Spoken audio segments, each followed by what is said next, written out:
This KFAN podcast is sponsored by Builders and Remodelers, exclusive Twin Cities provider of Elements Windows. Get the highest quality windows at unmatchable value. Visit buildersandremodelers.com for more details. Step into the world of power, loyalty, and luck. I'm going to make him an offer he can't refuse. With family, cannolis, and spins mean everything. Now, you want to get mixed up in the family business. Introducing The Godfather at ChumbaCasino.com. Test your luck in the shadowy world of The Godfather slot. Someday, I will call upon you to do a service for me. Play The Godfather now at ChumbaCasino.com. Welcome to the family. No purchase necessary. VGW Group. Void where prohibited by law. 21 plus. Terms and conditions apply. Head back to the 50s at the Minnesota Street Rod Association event June 20th through the 22nd at the Minnesota State Fairgrounds. You enjoy the classic car marketplace, T6 flyover, the great race, cruise and art, craft fair, and so much more. Head over our contest page for your shot at a pair of tickets, KFAN.com, keyword contest to enter.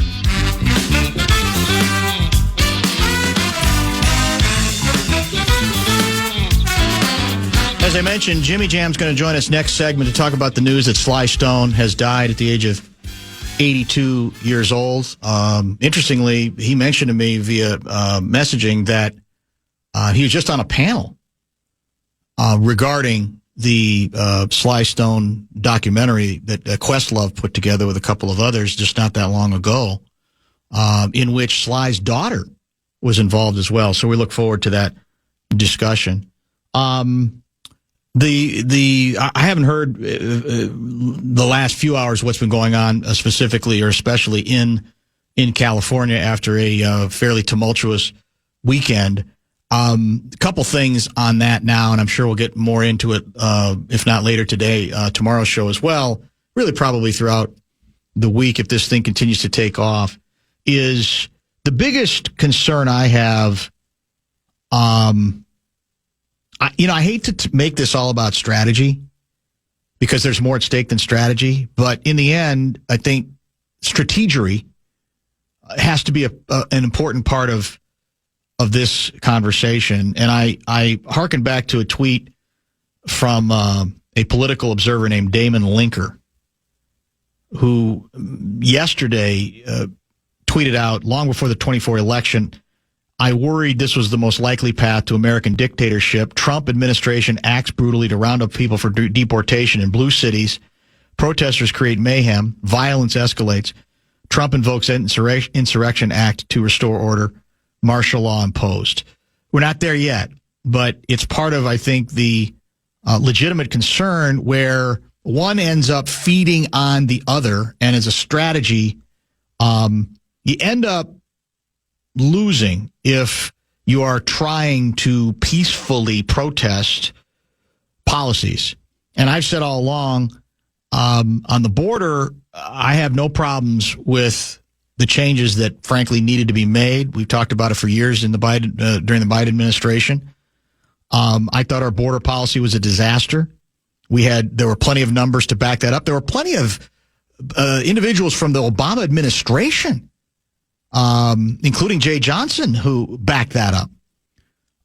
So the border stuff, I thought, made a lot of sense, and I thought it played well for Trump politically. I always thought, though, when you get into the area of roundups and you go into places like Home Depot, you're running the risk of, I think, when we're talking about the great middle of the country politically, of losing more and more people, especially if escalation takes place. And that's one of the open debate questions. There's a guy named Rick Caruso who ran for mayor in Los Angeles. He's a businessman who had been pretty much a lifelong Republican. He ran, I think, for the mayor's in the mayor's race as a Dem, but is hardly a hardcore left-winger by any stretch of the imagination. And this gets back into how much of this is a game being played and almost encouraged by the Trump administration, because he tweeted this out. I think this was Saturday. There is no emergency, widespread threat, or out-of-control violence in Los Angeles, and absolutely no danger that justifies deployment of the National Guard, military, or other federal force to the streets of this or any other Southern California city. Local law enforcement is capable of handling the situation, should arrest anyone causing violence in the streets. Now, that changed some, but part of his point was the concern that deployment of the National Guard may prompt an even bigger overreaction, and that's what builds on each side and gets to a place where things really do indeed get out of hand. We've all seen the videos, some of them of burning vehicles. Some of them are even more concerning than that. And, the very same Damon Linker, who I just quoted from before, laid this out. This was with these multiple Waymo vehicles that were set ablaze in L.A. It's really strange how so many protests, many of which start with noble aims, end up serving as an excuse for big babies in grown-up bodies to burn. Then he used a 4-letter word for burning stuff.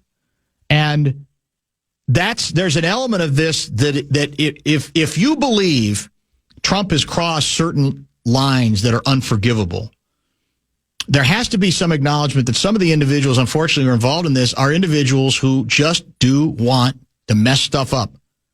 They're not necessarily all interested in the larger debate issues that would start this series of protests at all. And the imagery, again, if you want to talk strategery, ends up working against the cause because it gives a sense of mayhem. It gives a sense of dogs and cats living together and things out of control.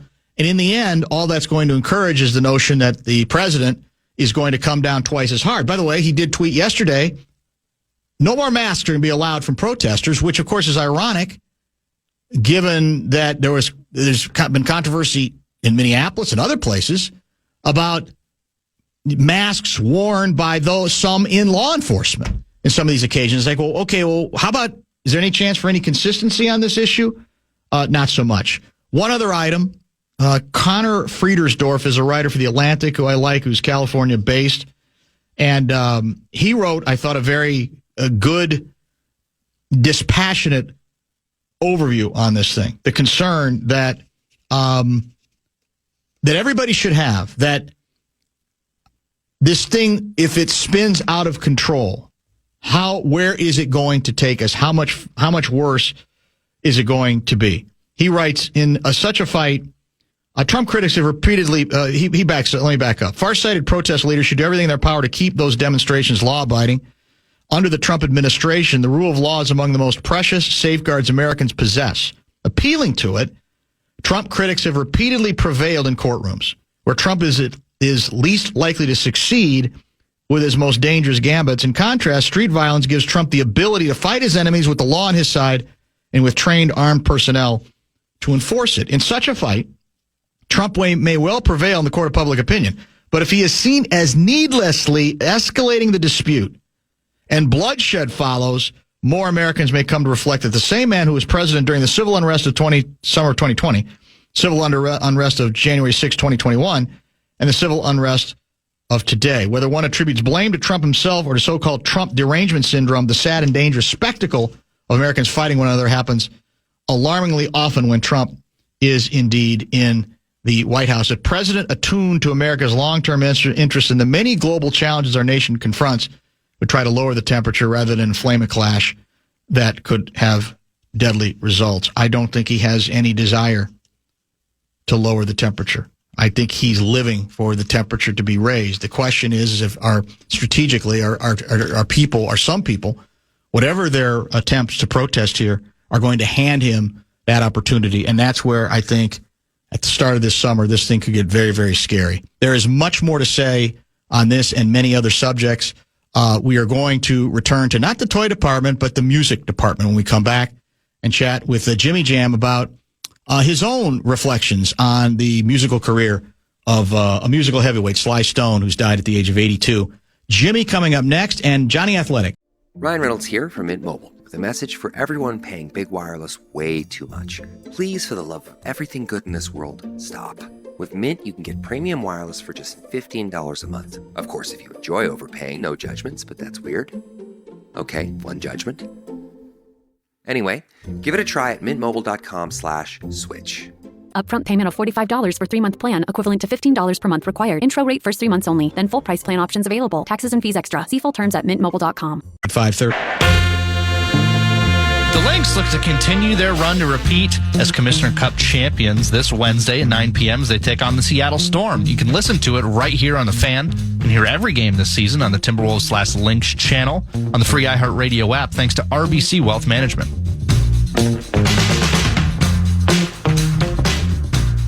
So we will start by wishing our next guest a belated happy birthday, which I believe was, he reminds us, on Friday.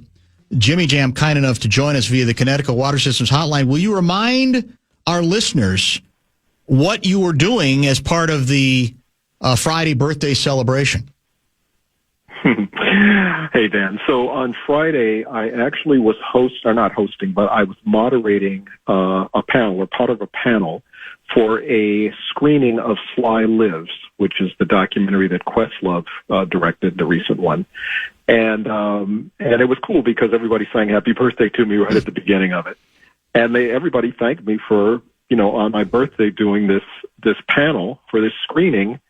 And I felt like, no, this is exactly what I want to do on my birthday, is celebrate Sly.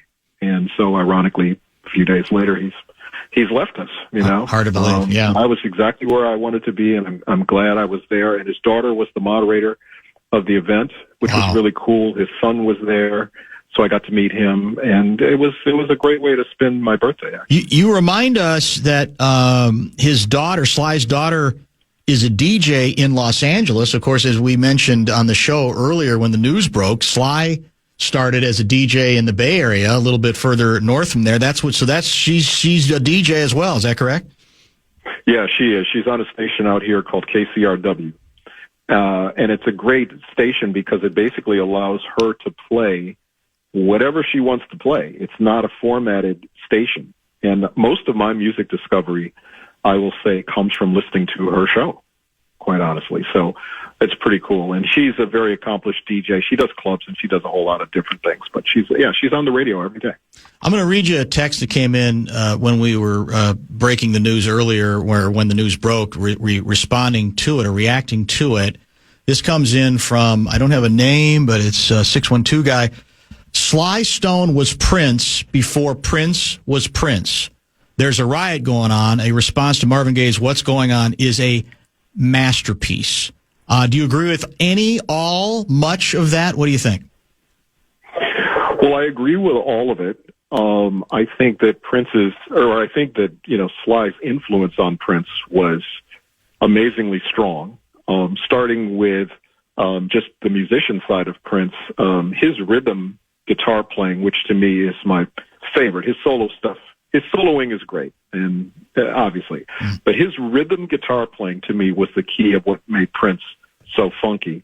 And that's a direct descendant, actually, of Sly's brother, Freddie Stone. Right. A lot of those rhythm parts, if you think about, a song that helped us a lot, which was Rhythm Nation, that is a Sly and the Family Stone guitar part that's played by Freddie Stone. So I think there's a direct influence on that side of it. I think the fact that Prince put together in the Revolution a band that was black and white, male and female, was a direct descendant of Sly and the Family Stone. And also Sly played a lot of instruments, just like Prince did. And Prince was always very influenced by the San Francisco sound. If you think about Sheila E. And his kind of trek towards the San Francisco sound, the Bay Area, that also had a lot to do with, I think, the Sly and the Family Stone influence, because that was where Sly was originally from. So I think all of those elements are true in that statement. Don't hate the black, don't hate the white. If you get bit, just hate the bite. Rather, as you know, famous Sly Stone lyric, correct? Yes. I mean, his lyrics were amazing, but also the fact that he crossed over, not in a way that he was trying to cross over necessarily, but he had so many different musical influences. Yeah. It wasn't just soul music. It was really music of all kinds. And and very much like Prince, I think growing up in Minneapolis where, I know growing up we were exposed to so many different types of music that, we loved Carlos Santana, who was, from the Bay Area, as much as we loved, a Fleetwood Mac or a or a James Brown, or, all of those different kind of, pot, I guess, if you call it a gumbo. That's the way we kind of grew up, and Sly grew up very much in that same way. So I think there's a lot of similarities, and at the end of it comes, some of the best music made. And I really hope people who haven't seen the documentary Sly Lives, that they go watch that, because it's an amazing testament of not only his musical prowess, but also the things that, entertainers go through. Right. Just as, trying to do their craft. Well, I think you and I talked about it on air when it came out, and or maybe it was when I finally saw it and I enjoyed it. I mentioned it. I think you can get it, I think, via Hulu and Disney Plus are among the outlets. And what a perfect time to sort of, for those old enough to remember, to kind of refresh their memory. And with a lot of fresh stuff that I, as someone who grew up with that music, did not completely understand. And we're always trying to link stuff to younger listeners, right? And or viewers, or whatever the case may be. We're talking about radio, TV, music, etc. So if you were trying to do that, to try to, for those that didn't grow up with the music, how you link how you move the music forward from what he set up, who he influenced, etc. How would you try to convey Sly's greatness to maybe somebody who's 25 years old, who's heard the name, but maybe hasn't heard more than one or two of the songs? I would say that really it would have to be, it's tough to explain his greatness, except that the whole concept of kind of being free to make the kind of records that he wanted to make, he basically had that. And so the versatility in his music, and music that kind of crossed all genres, I think was pretty huge. But I think the best explanation for Sly and the Family Stone is to really listen to the music, because while it's all different and it swings a whole lot of different ways, there's just something about it that's just, I don't know whether I'd say hypnotic would be probably the right word, but there's something about it that touches every part of your soul, whether it's an up-tempo, pop record, whether it's a funk record, whether it's a record that's, doing the commentary on the ills of the world, as he did with Riot going on. And it was funny because back in the day, and they talk about this on the documentary, his initial records were much bigger, on the pop charts than they were on the black charts. And then, but when he did Riot going on, then that's when on the black charts, that's when it went crazy for him. So, yeah, I mean, I think listen to the music would be probably the best way to really explain. Yeah, you're right about that. And I think part of it is, I'm certainly not the first to say it, that he seemed to have so many different styles in his music, and borrowed a little bit from here and there, so many different areas, including rock, including a little bit of psychedelia, obviously plenty of soul, plenty of funk, but it was his, right? No one had quite put the goulash, together, the stew together the way he did.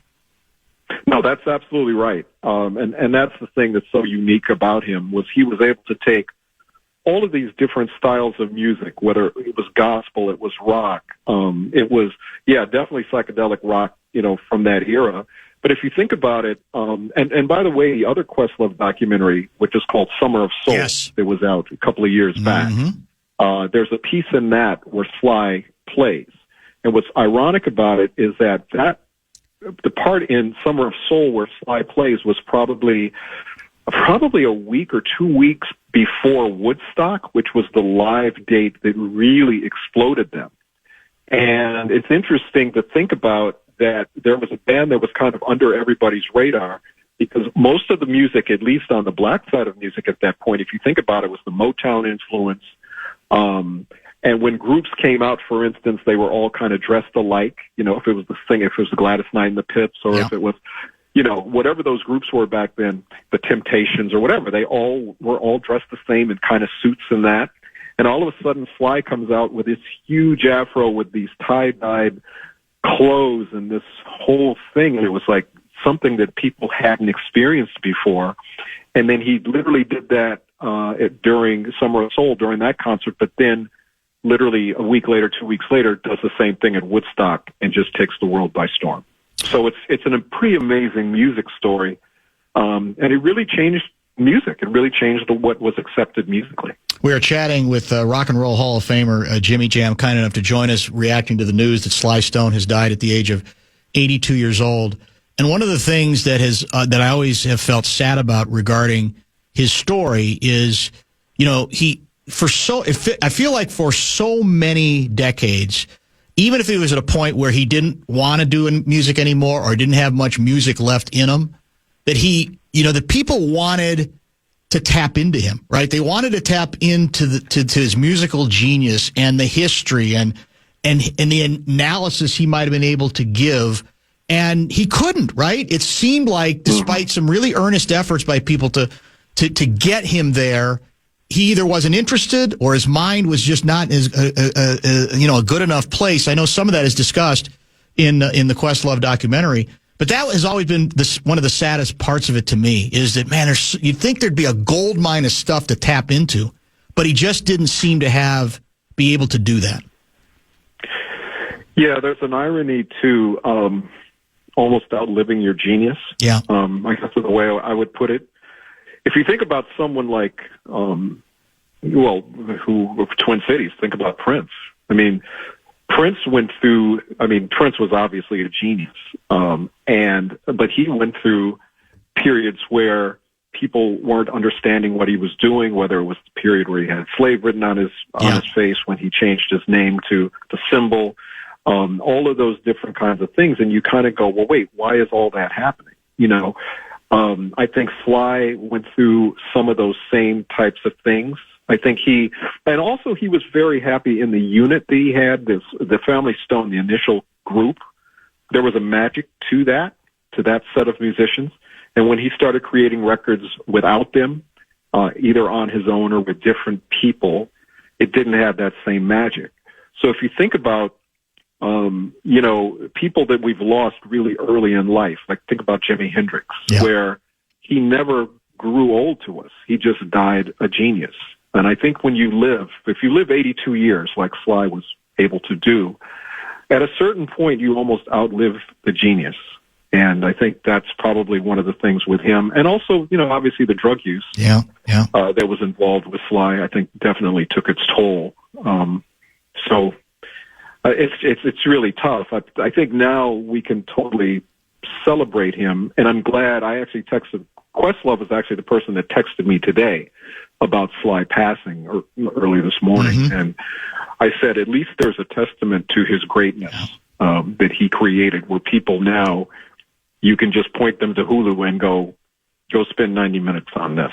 And then, you'll get it. You'll get what people saw in him. You've been in this business a long time. And, one of the tragedies that we hear repeated to varying degrees in sometimes slightly different ways over and over again is, okay, could it have gone different for him? Could there have been ways that he could have better been helped out of the substance abuse, period? Some of that is, it's your own will. If the person's not committed, there's only so much people trying to support can do for that individual. But I'm always struck by, in many of these documentaries, in many of these stories, what do we hear about? We hear about that you end up often surrounding yourself with people who tell you what you want to hear rather than what you need to hear.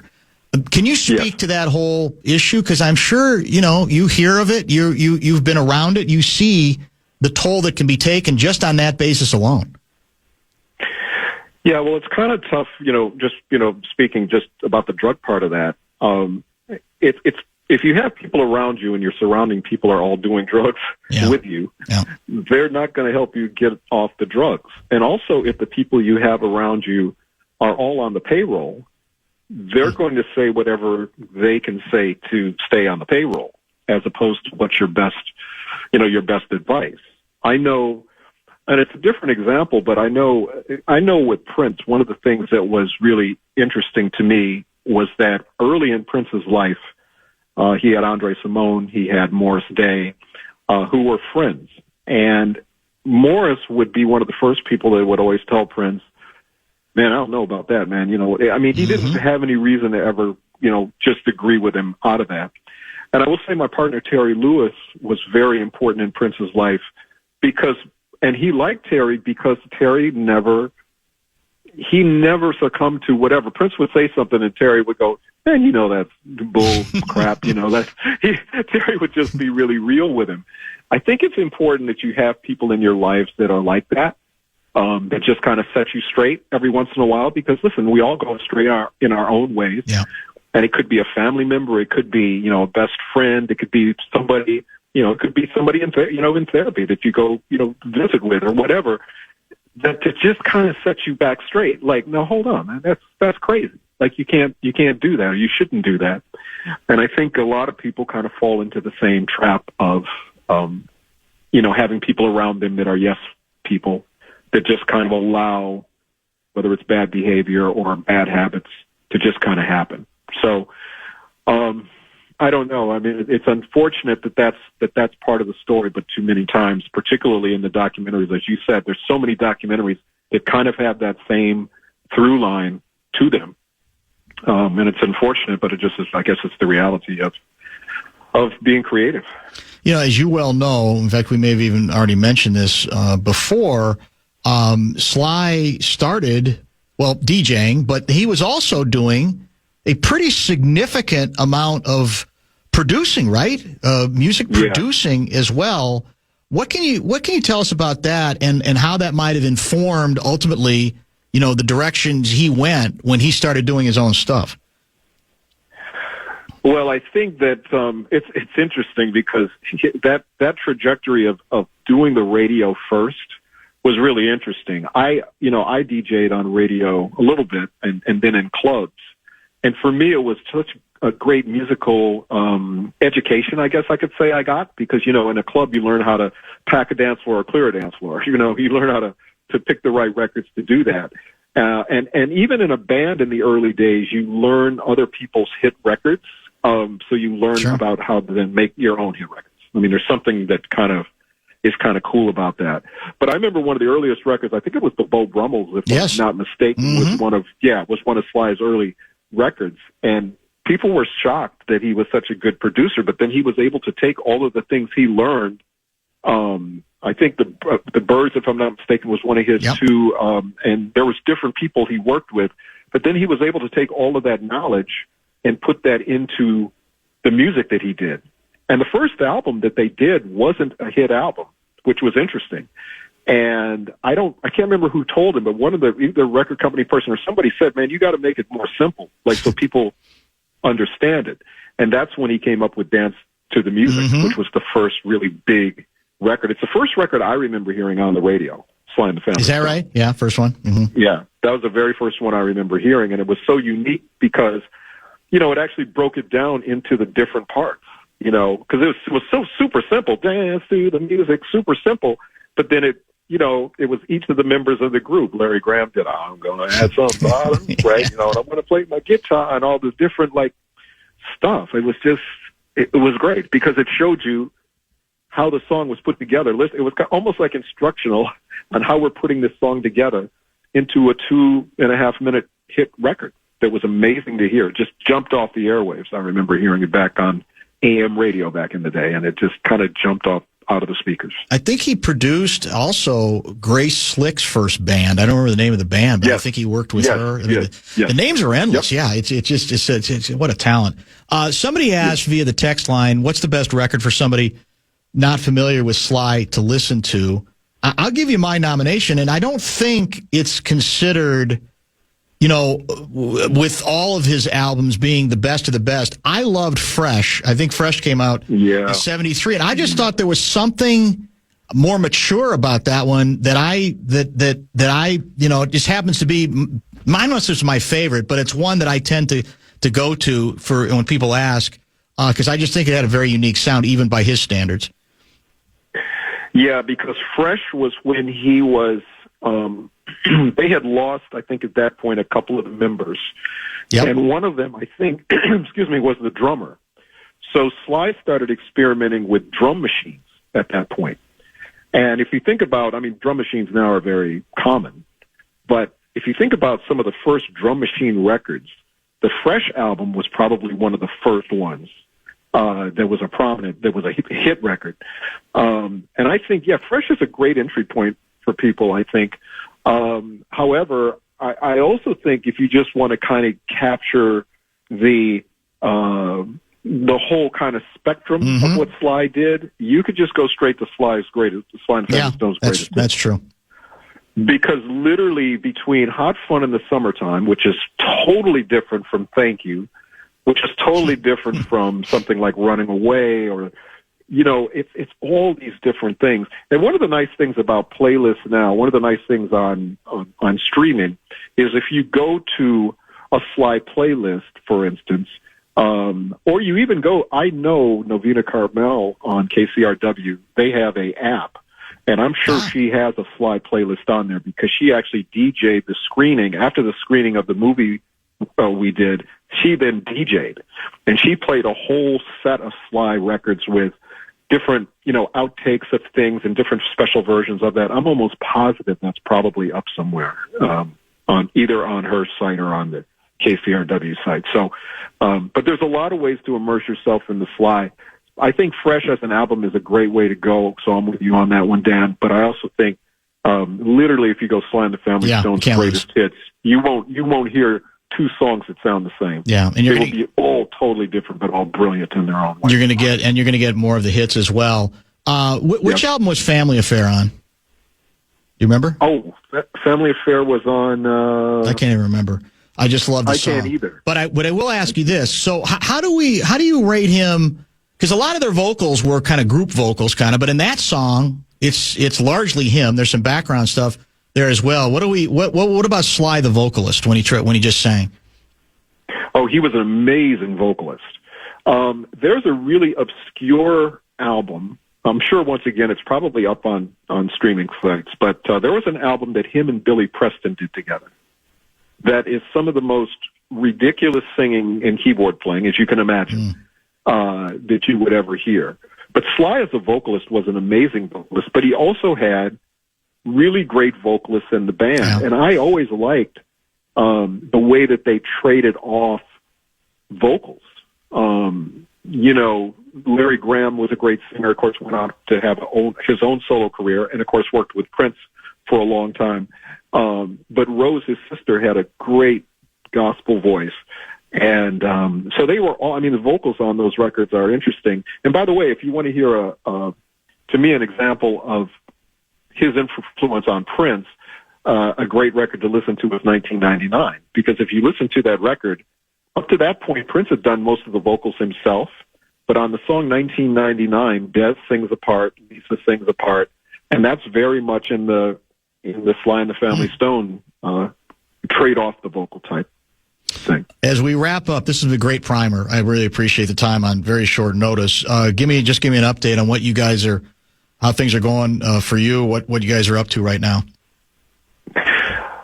Things are actually going really well. We're actually, we've been speaking documentaries for quite a while. So there's a Jam and Lewis documentary that's currently in progress. It's being done.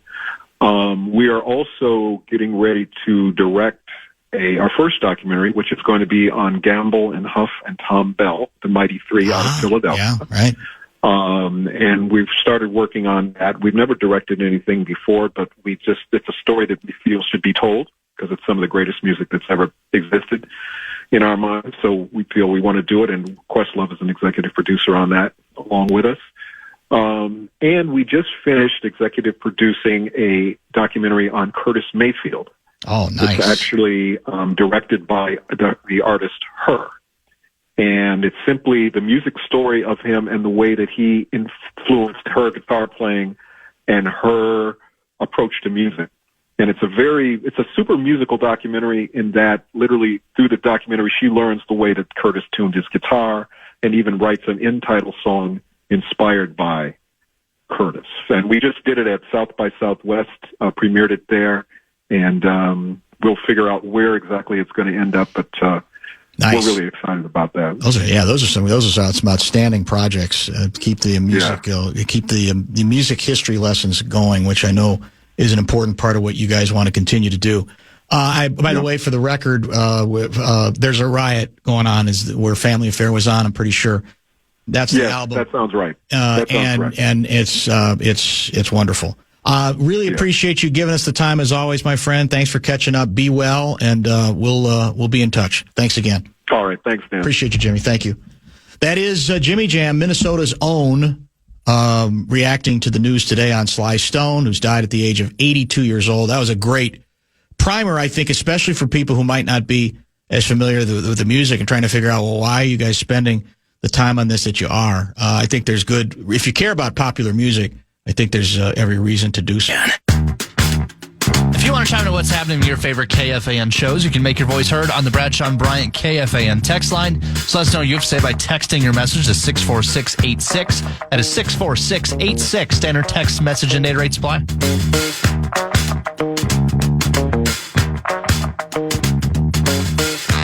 To try to find this via YouTube. You can get pretty much anything on YouTube these days when it comes to TV history, because this is the second person, in this case it's Brett, from, I believe it's Inver Grove. No, not me. Not you, yeah. Reminding me that, long before you were born, there was a weekday, daytime talk show called The Mike Douglas Show. And the bit on the show was he would have a celebrity be his guest host for a week of shows. So that person would be on with him the entire week, and then they would bring other guests on, and they would both talk to those guests. It was almost like it was a co-anchor kind of a thing. And I don't remember this, but supposedly Sly Stone was a co-host for the week on a Mike Douglas show. And what you got to remember about Mike Douglas, he was seemed to be about as square a guy as you could get. And so that in itself, that juxtaposition makes it kind of funny. And Brett remembers that week, one of the days, Muhammad Ali was a guest. He writes, I was 14. I remember like it was yesterday. Two very outspoken gentlemen on a show of that kind was virtually unheard of during that time. So I'm going to have to try to look that up and see how that went. I think, for example, John Lennon and Yoko Ono were co-hosts for a week on a Mike Douglas show as well. In fact, we might have even talked about that before. Hey, Danny, just tell the kids to think back to the music they heard mom and dad had on the radio or the stereo at home or in the car. Then they will know who Sly is. Maybe it is that simple. I don't know. For the record, I see it. So someone has posted the whole they have. Okay. hour, looks like an hour, the whole show on YouTube if you want to go find it. Interesting. So yeah, it looks like it's pretty well maintained. Man, oh man, that's good to know. Yeah, well, there's a thing in the world of X that's called doom scrolling. Yeah. Where you can get on there, you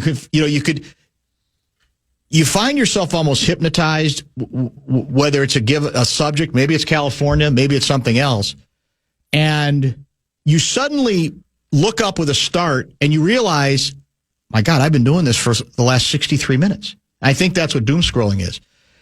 I tend to go down, I have my doom scrolling moments, but I tend to go down the YouTube rabbit hole on something like this. If somebody dies and I'm trying to find stuff to remember them, their musical legacy or their acting legacy or whatever the case may be, or even a piece of like U.S. history, I'm just going to Google on YouTube. I'm going to just, put in a couple of keywords and just see what comes up. And I'm often surprised at then what you have access to. Stuff that you didn't even know existed, that you didn't even know was there. I think I told this story before, and I don't even know how it goes back to yesterday when I was, I'm sure we're going to get into this with Johnny Athletic at 5:30, mocking Fallness for immediately, instead of just extolling the virtues of Game 2 of the Stanley Cup Finals, had to turn it into, well, you basketball guys have never seen anything like this.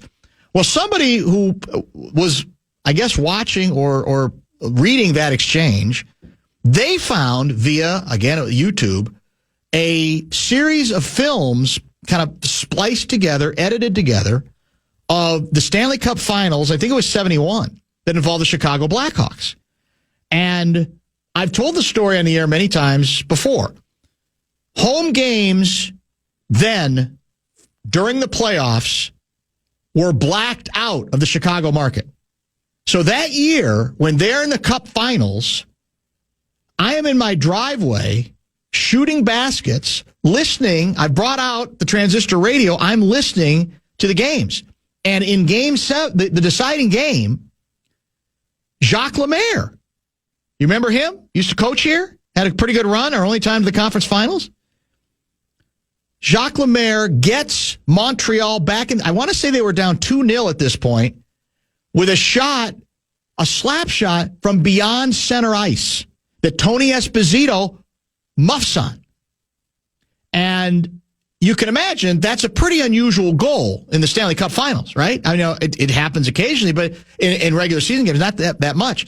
And some guy found, I can't even call it, it's not video then, it would be film, of that goal and several others in what ultimately was, I want to say, I think it was a 3-2 loss.